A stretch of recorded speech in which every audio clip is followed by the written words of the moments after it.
আমি জানি আপনার সাথে অন্যায় হয়েছে, মহামান্য আদালতকে বলবেন সেদিন কি ঘটেছিল আপনার সাথে। যুদ্ধ করে বেঁচে থাকার নামই জীবন, আর এই জীবন হোক অনেক সুন্দর। এই প্রত্যাশায় আজকের মতো আমি বিদায় নিচ্ছি, আর যে Shubhra. Till then, take care, good night. প্রোগ্রামটা তো শেষ করতে দিবেন নাকি? আমি কোন শুভ্রাকে দেখছি? লুক দিয়ে ইমপ্রেস করে বসের কাছ থেকে যদি লোনটা একটু নেওয়া যায়। এই লোক দেখলে বস পুরো কোম্পানি লিখে দিবে। পুরো কোম্পানি আমার প্রয়োজন নেই, লোনটা হলেই হয়।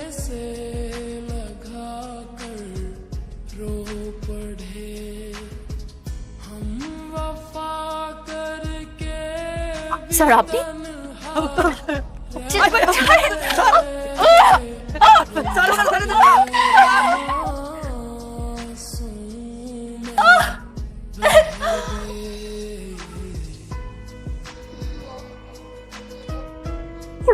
জানোয়ারের মতো আমাকে ছিঁড়ে খেয়েছে।